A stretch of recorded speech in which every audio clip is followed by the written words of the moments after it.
Hello everyone, Gautam is education hub पर आप सभी का बहुत बहुत स्वागत है। उम्मीद है आप सभी अच्छे होंगे, एग्जाम की तैयारी अच्छे से जा रही होगी। आइए शुरू करते हैं हमारी आज की 3 अप्रैल 2024 के करंट अफेयर की क्लास, जो कि हमारे 2024 में जो भी एग्ज़ाम आपके होने वाले हैं उसके लिए बहुत ही इंपॉर्टेंट रहने वाली है। पहला क्वेश्चन हम देखते हैं, हाल ही में आरबीआई का कौन से नंबर का स्थापना दिवस मनाया गया है। ऑप्शंस हैं 90वां, 100वां, 105वां या फिर 120वां। इसका सही आंसर हमारे पास रहने वाला है ऑप्शन नंबर ए, 90वां।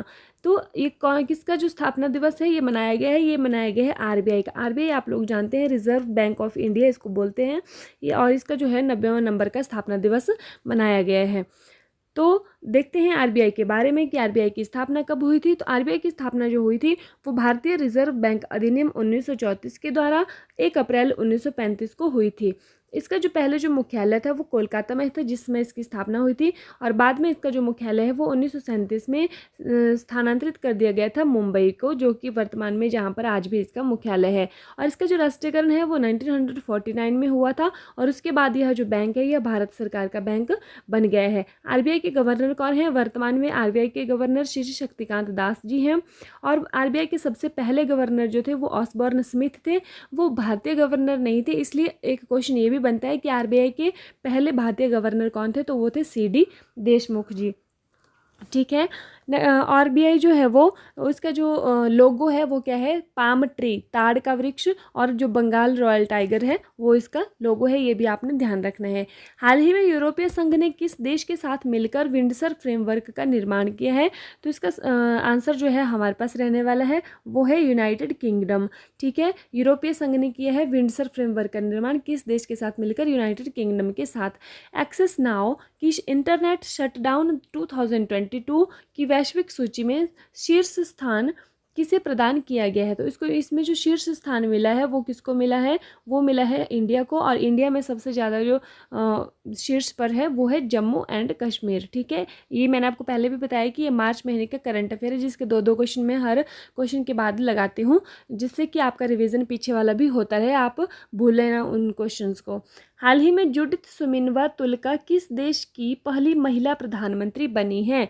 ऑप्शंस है रवांडा, कांगो, फिलीपींस, सऊदी अरब। इसका सही आंसर हमारे पास रहने वाला है ऑप्शन नंबर बी, कांगो। ठीक है, तो क्या है क्वेश्चन हमारे पास? नाम है इनका जुडिथ सुमिनवा तुलका। ठीक है, किस देश की पहली महिला प्रधानमंत्री? ये देखिए, ये बहुत ज़्यादा इंपॉर्टेंट रहता है एग्जाम के लिए। जो पहली महिला प्रधानमंत्री हैं ये बनी कांगो की, और ये जुडिथ सुमिनवा तुलका इनका नाम है। अब ये बात आती है कि जो कांगो गणराज्य है, ठीक है, ये कहाँ पर है? ये है अफ्रीका के अंदर, और ये है मध्य अफ्रीका में। कहाँ पर है ये है मध्य अफ्रीका के अंदर कांगो गणराज्य। ठीक है, यहाँ की पहली महिला प्रधानमंत्री बनी है जुडिथ सुमिनवा तुलका। जो कांगो है वहाँ की जो आधिकारिक भाषा है वो फ्रेंच है, और ये मध्य अफ्रीका में स्थित है, ये हमने अभी पढ़ा। हाल ही में एशिया की सबसे लंबी cycle race Asian ultra cycling championship कहाँ से प्रारंभ हुई है? तो ये जो प्रारंभ हुई है ये प्रारंभ हुई है श्रीनगर से, जम्मू कश्मीर से। ठीक है, नेक्स्ट है, हाल ही में भारतीय वायुसेना द्वारा किस देश में आयोजित अभ्यास शिन्यू मैत्री में भागीदारी की गई है? तो ये की गई है जापान में। ठीक है, इन क्वेश्चनों को भूलना नहीं है आप लोगों को, साथ साथ में याद करते चलना है। हाल ही में एटीपी रैंकिंग के इतिहास में दुनिया के सबसे उम्रदराज नंबर 1 खिलाड़ी कौन बन गए हैं? तो ऑप्शंस हैं Novak Djokovic, Roger Federer, Rafael Nadal या फिर कार्लोस। इसका सही आंसर हमारे पास रहता है option number A, Novak Djokovic. कौन सी रैंकिंग है? ATP ranking. ठीक है, एटीपी मतलब एसोसिएशन ऑफ टेनिस प्रोफेशनल्स। तो उसने एक रैंकिंग निकाली है, इतिहास में दुनिया के सबसे उम्रदराज नंबर 1 खिलाड़ी बने हैं नोवाक जोकोविक। ये जो नोवाक जोकोविक है ना, ये सर्बिया के खिलाड़ी हैं टेनिस के। ठीक है, और इन्होंने जो है वो 24 बार ग्रैंड स्लैम जीता है, 24 बार जो है ग्रैंड स्लैम के चैंपियन हैं। ठीक है, हमारे पास जो टेनिस के मेजर ग्रैंड स्लैम होते हैं वो 4 होते हैं। कौन कौन से होते हैं? ऑस्ट्रेलियाई ओपन होता है, फ्रेंच ओपन होता है, विंबलडन ओपन होता है, ठीक है, और यूएसए ओपन होता है। यूएसए ओपन होता है। ठीक है, तो यहाँ पर शुरुआत कहाँ से होती है? शुरुआत होती है ऑस्ट्रेलियाई ओपन से और एंड होता है यूएसए ओपन से। साल के मतलब एक साल में जब 4 हमारे पास टेनिस के जो ग्रैंड स्लैम होते हैं तो शुरुआत में सबसे पहले होता है ऑस्ट्रेलियाई ओपन, फिर फ्रेंच ओपन, फिर विंबलडन ओपन, फिर यूएसए ओपन। तो शुरुआत इससे होती है और समाप्ति जो है इससे होती है, यूएसए ओपन से होती है। अब डेविस कप भी जो है वो टेनिस से जुड़ा हुआ है। बिहार के किस जिले में मोटे अनाजों के प्रति जागरूकता के लिए श्री अन्न महोत्सव आयोजित किया गया है? तो ये आयोजित किया गया है भोजपुर में। ठीक है, मोटा अनाज आप लोग जानते हैं ये इंपॉर्टेंट है क्योंकि 2023 जो वर्ष है वो बाजरे का वर्ष घोषित किया गया था, इसीलिए। हाल ही में उच्चतम न्यायालय द्वारा हिंडनबर्ग रिसर्च रिपोर्ट के आधार पर अदानी ग्रुप की कंपनियों की जांच के लिए किसकी अध्यक्षता में समिति का गठन किया गया है? तो ये किया गया है अभय मनोहर सप्रे की अध्यक्षता में किया गया है। नेक्स्ट, हाल ही में पीआईबी के प्रधान महानिदेशक का पदभार किसने संभाला है? शेफाली शरण, मनीष देसाई, अनिल लाहौटी या फिर इनमें से कोई नहीं। इसका सही आंसर हमारे पास रहने वाला है वो है ऑप्शन नंबर ए, शेफाली शरण।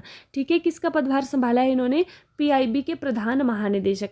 पीआईबी अगर आप लोग नहीं जानते हैं तो पीआईबी प्रेस इन्फॉर्मेशन ब्यूरो जो है वो इसका अर्थ होता है, और ये जो है वो प्रेस इन्फॉर्मेशन ब्यूरो सरकारी नीतियों, कार्यक्रमों, पहलों और उपलब्धियों पर प्रिंट और इलेक्ट्रॉनिक मीडिया में जानकारी प्रसारित करने के लिए भारत सरकार की जो है वो नोडल एजेंसी है, प्रेस इन्फॉर्मेशन ब्यूरो, जिसको कि हम पीआईबी बोलते हैं। ये भारत सरकार की नोडल एजेंसी है।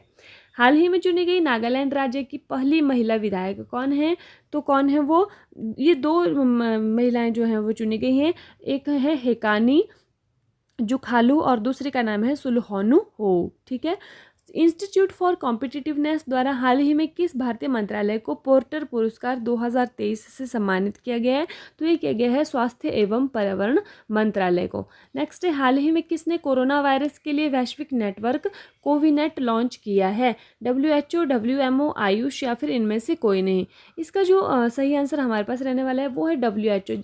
ये तो जायज़ सी बात है कि कोविड के लिए अगर कोई बात हो रही है और वो भी वैश्विक स्तर पर हो रही है तो इसको करने वाला कौन है? वो WHO, वर्ल्ड हेल्थ ऑर्गेनाइजेशन है। ठीक है, क्या किया है इन्होंने? कोरोना वायरस, इनको ऐसा लगता है कि जो कोरोना वायरस है उसके जो और वेरिएंट्स हैं वो भी आने वाले हैं, तो उन वेरिएंट्स के लिए जितनी भी प्रयोगशालाएँ हैं, ठीक है, पूरे वर्ल्ड के अंदर उन सभी प्रयोगशालाओं का एक नेटवर्क तैयार किया गया है और उस नेटवर्क का नाम रखा हुआ है इन्होंने कोविनेट। ठीक है, आने वाले वेरिएंट से निपटने के लिए, उन पर निगरानी रखने के लिए, और पहले ही उनकी दवाइयाँ जो है बना दें, इसी मतलब पूरे वर्ल्ड के अंदर ऐसी कोई प्रॉब्लम ना हो, उसके लिए ये जो पहले लॉन्च की है कोविनेट जो है, ये एक तरह की प्रयोगशाला है, प्रयोगशालाओं को नेटवर्क है। ठीक है, अब बात करते हैं WHO की। WHO की जो स्थापना है वो हुई थी 7 अप्रैल 1948 को, और कहाँ पर इसका मुख्यालय है वो है जेनेवा के अंदर, स्विट्जरलैंड में। ठीक है, WMO, वर्ल्ड मीटेरोलॉजिकल ऑर्गेनाइजेशन, इसका मुख्यालय भी जेनेवा में है और इसकी स्थापना जो होती है वो 23 मार्च 1950 को होती है। ठीक है, अभी हमने पढ़ा था कि जो विश्व मौसम विज्ञान दिवस है वो कब मनाया जाता है? वो मनाया जाता है 23 मार्च को। ठीक है, आयुष की बात करते हैं तो ये इंडिया में एक मंत्रालय भी है। Ayush is a acronym for Ayurveda, yoga and naturopathy, यूनानी, सिद्धा एंड होम्योपैथी। कई बार इसकी जो फुल फॉर्म है वो एग्जाम में आ जाती है, तो आप लोगों को याद रखनी है ये। ठीक है, और कोविड-19 जो इसका जो वायरस था उसका नाम क्या था? SARS-CoV-2। ठीक है, SARS-CoV-2।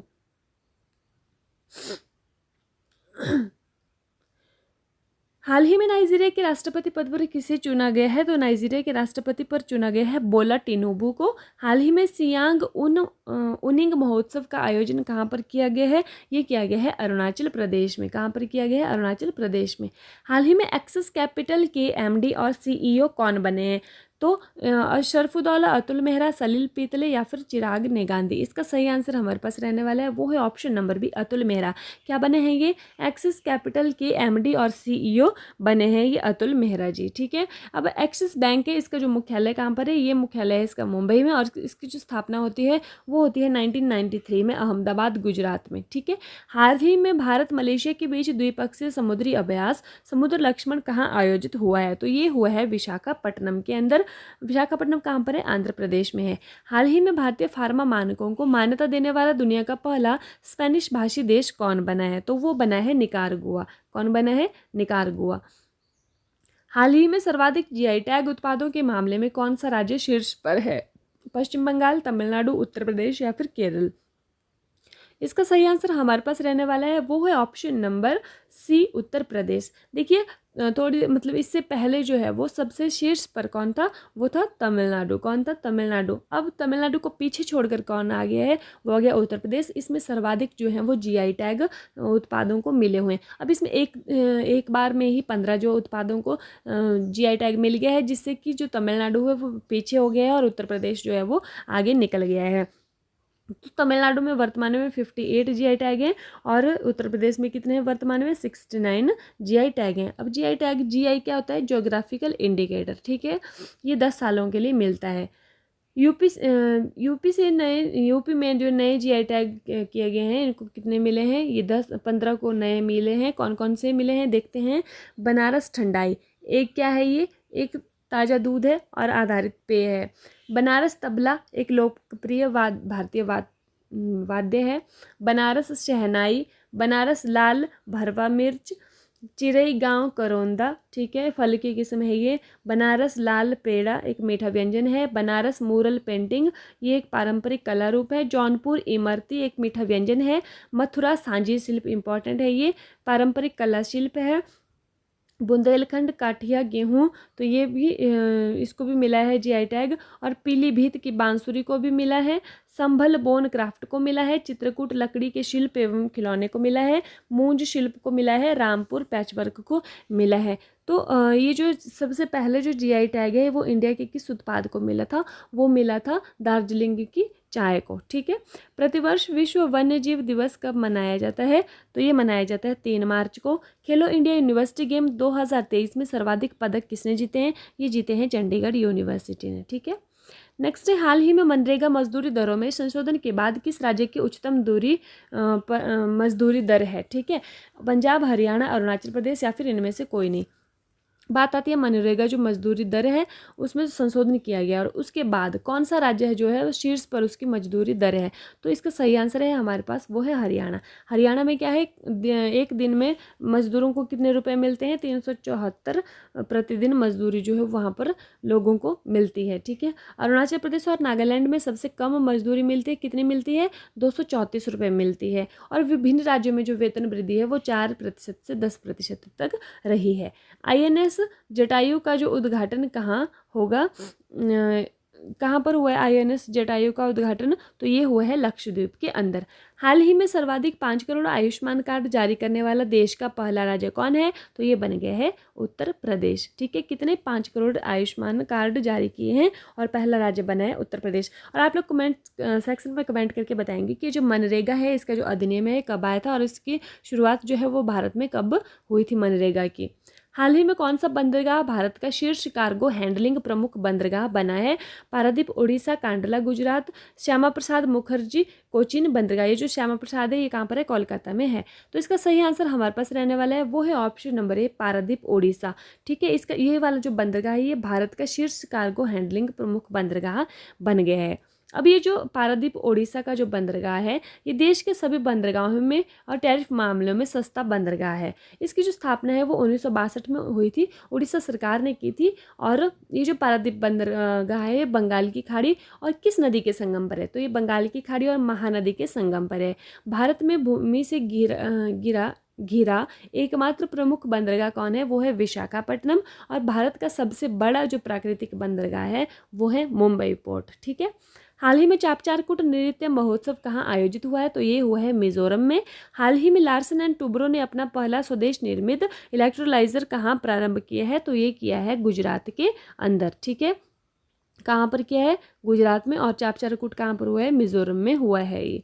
भारत का सबसे बड़ा कृषि अपशिष्ट आधारित जैव CNG संयंत्र कहाँ स्थापित किया जा रहा है, उत्तर प्रदेश, राजस्थान, मध्य प्रदेश या फिर झारखंड। इसका सही आंसर है हमारे पास option number A, Uttar Pradesh. और क्या किया जा रहा है, सबसे बड़ा कृषि अपशिष्ट आधारित जैव CNG संयंत्र, ठीक है। CNG कंप्रेस्ड नेचुरल गैस जिसको हम बोलते हैं वो वाला।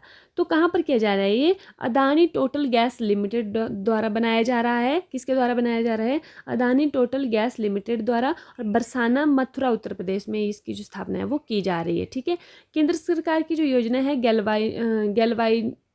Galvanising organic bio agro resources धन, ठीक है, जिसको कि गोवर्धन बोलते हैं, वो कब शुरू की गई थी? ये भी हमारे एग्जाम के लिए इंपॉर्टेंट रहता है। ये की गई थी 2018 में। ठीक है, galvanising organic bio agro resources धन, जिसको कि गोवर्धन नाम दिया गया है, ये केंद्र सरकार की योजना है और 2018 में इसको शुरू किया गया था। अब ये बायो CNG जो है उसमें कौन कौन सी गैस उत्पन्न होती है? तो इसमें होती है मीथेन गैस।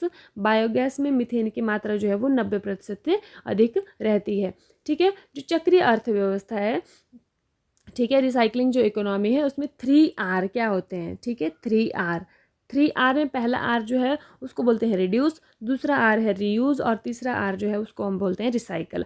अब रिड्यूस का मतलब क्या होता है? उन उपभोक्ता वस्तुओं को चुनना जो उत्पन्न होने वाले कचरे की मात्रा को कम करने में हेल्प करते हैं। ठीक है, रिड्यूस मतलब कम करना, जो कचरे की मात्रा को कम कर दें, क्योंकि अपशिष्ट को कम करने का हमारा उद्देश्य है।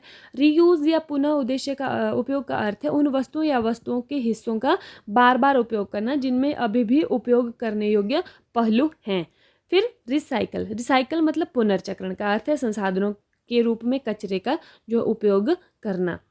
वर्ष 2027 की विश्व एथलेटिक्स चैंपियनशिप का मेजबानी कौन सा देश करेगा? तो वो करने वाला है चाइना। कौन सा करेगा? इसको करने वाला है चाइना। हाल ही में राष्ट्रपति द्रौपदी मुर्मू के नाम पर खोजी गई प्रजाति मेलानोक्लामिस द्रौपदी का संबंध किससे है? तो ये है समुद्री स्लग। क्या है ये? समुद्री स्लग है। कौन से देश यूरोपीय संघ के शेंगेन क्षेत्र में आंशिक रूप से शामिल हुए हैं? बुल्गारिया और रोमानिया, साइप्रस और आयरलैंड और रोमानिया, या फिर इनमें से कोई नहीं? इसका सही आंसर हमारे पास रहने वाला है, वो है ऑप्शन नंबर ए, बुल्गारिया और रोमानिया। ठीक है, कहाँ पर शामिल हुए हैं? यूरोपीय संघ के शेंगेन क्षेत्र में। अब आपके दिमाग में क्वेश्चन आ रहा होगा कि ये जो यूरोपीय संघ है, यूरोपीय संघ, यूरोपियन यूनियन, ये तो आप लोगों को पता है कि ये यूरोपियन यूनियन है, इसमें कंट्रीज हैं। ठीक है, और शेंगेन क्षेत्र क्या है? तो ये जो शेंगेन क्षेत्र है यूरोपियन यूनियन में, अगर जो आपका मुक्त व्यापार की आवाजाही के लिए जो एक क्षेत्र होता है उसको हम बोलते हैं शेंगेन क्षेत्र, और शेंगेन वीजा भी वहाँ पर होता है जो कि उस क्षेत्र में मुक्त व्यापार की आवाजाही के लिए मिलता है। ठीक है, और कौन इसमें शामिल हुए हैं आंशिक रूप से? तो ये हुए हैं बुल्गारिया और रोमानिया। कौन से यूरोपीय संघ के देश शेंगेन क्षेत्र का हिस्सा नहीं है? ठीक है, तो ये है साइप्रस और आयरलैंड है जो हिस्सा नहीं है इसका। शेंगेन क्षेत्र होता क्या है? यूरोपीय संघ के क्षेत्रों में मुक्त आवाजाही की अनुमति देता है। मुक्त आवाजाही की अनुमति जो है वो शेंगेन क्षेत्र देता है। हाल ही में अदिति योजना किसने प्रारंभ की है? तो ये की है रक्षा मंत्रालय ने। हाल ही में सुप्रीम कोर्ट ने किस अनुच्छेद के तहत सांसदों को अभियोजन से छूट को समाप्त करने का आदेश दिया है? तो ये दिया है 105 के अंदर। ठीक है, अब देखते हैं हम कल की क्लास का रिवीजन। हाल ही में संयुक्त राष्ट्र महिला अधिकार और लैंगिक समानता मंच के 69वें सत्र का अध्यक्ष किसे नियुक्त किया गया है? तो ये किया गया है नियुक्त, याद कीजिए किसको किया गया है? ये किया गया है सऊदी अरब को, क्योंकि यहाँ पर महिलाओं की जो स्थिति है वो अच्छी नहीं है, इसलिए आप ही अध्यक्षता करो और आप लोग ही क्या करो, अपनी महिलाओं की जो स्थिति है उसमें सुधार लेकर के आओ। हाल ही में बाल विवाह भारत अभियान के तहत जारी रिपोर्ट के अनुसार वर्ष 2022-23 में सबसे ज़्यादा बाल विवाह कहाँ पर रोके गए हैं? तो ये रोके गए हैं सबसे ज़्यादा बिहार में। ठीक है, नेक्स्ट, हाल ही में अंतर्राष्ट्रीय बाजरा वर्ष 2023 का समापन समारोह कहाँ पर हुआ है? तो याद करने की कोशिश कीजिए, ये किया गया है रोम, इटली के अंदर। भूलना नहीं है आपको पीछे वाले क्वेश्चन, फिर कोई फायदा नहीं है आप लोगों का करंट अफेयर डेली पढ़ने का। हाल ही में दुनिया का तीसरा सबसे बड़ा ई-कॉमर्स प्लेटफॉर्म कौन सा है? तो ये बना है भारत सरकार का GEM। ठीक है, नेक्स्ट, हाल ही में उत्तर कोरिया के प्रतिबंधों की निगरानी के संयुक्त राष्ट्र पैनल के आदेश पर किसने वीटो किया है? उत्तर कोरिया के प्रतिबंधों की निगरानी के संयुक्त राष्ट्र पैनल पर वीटो करने वाला देश बन गया है रूस। ठीक है, कल मैंने कहा था कि ये जो है अमेरिका से दुश्मनी निभाता है और क्या करता है, जो वहाँ के अमेरिका दक्षिण कोरिया को सपोर्ट करता है, इसलिए इसने बोला कि हम उत्तर कोरिया को सपोर्ट करेंगे। ठीक है, हाल ही में international transgender day of visibility कब मनाया गया है? तो ये मनाया गया है 31 मार्च को। नेक्स्ट है, हाल ही में इंडिया टीबी रिपोर्ट 2024 के अनुसार भारत में नए टीबी मामलों में कितने प्रतिशत की कमी आई है? तो ये आई है 16% की। और मौत में कितने प्रतिशत कमी आई है? तो वो आई है 18% की, मरने वालों की संख्या में कमी आई है। हाल ही में किसे अंतर्राष्ट्रीय संस्कृति अवार्ड से सम्मानित किया गया है? तो इसका जो सही आंसर है हमारे पास वो है ऑप्शन नंबर ए, मीना चंदारा को। कौन सा अवार्ड मिला है इनको? अंतर्राष्ट्रीय संस्कृति अवार्ड इनको प्रदान हुआ है।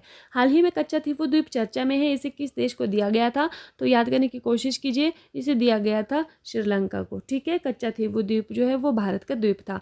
हाल ही में किस देश ने फ़ोन पे से यूपीआई पेमेंट की शुरुआत की है? तो ये करने वाला है यूएई। ठीक है, फ़ोनपे से यूपीआई पेमेंट की शुरुआत। और हमने पढ़ा था कि जो 7 देश हैं वो यूपीआई का जो यूज़ करते हैं, और जो नेपाल है वो सबसे पहला देश है यूपीआई का यूज़ करने का। ठीक है, तो इसी के साथ हमारी जो क्लास है वो समाप्त होती है। क्लास देखने के लिए आपका बहुत बहुत धन्यवाद। ठीक है, अगर आपको वीडियो अच्छी लगी हो तो लाइक कीजिएगा, वीडियो को शेयर कीजिएगा और चैनल को सब्सक्राइब कीजिएगा। बेल आइकन को दबाना मत भूलिए, जिससे कि आने वाली नोटिफिकेशन आपके पास आती रहे। ठीक है, खुश रहिए और आबाद रहिए, पढ़ते रहिए, पीछे वाला मत भूलिए, इसको बार बार रिवाइज करते रहिए, नोट्स अपने पास बना के रखिए। 2024 में कोई भी अगर आपका एग्ज़ाम होता है तो उसमें आप लोगों को ये क्वेश्चन डेफिनेटली यहाँ से देखने को मिलेंगे ही मिलेंगे। और इसके साथ साथ जो है आपका स्टैटिक जीके का भी बहुत सारा पोर्शन होता रहता है। ये जो क्लास है आपके लिए बहुत ही ज़्यादा इंपॉर्टेंट रहती है। Thank you and have a nice day.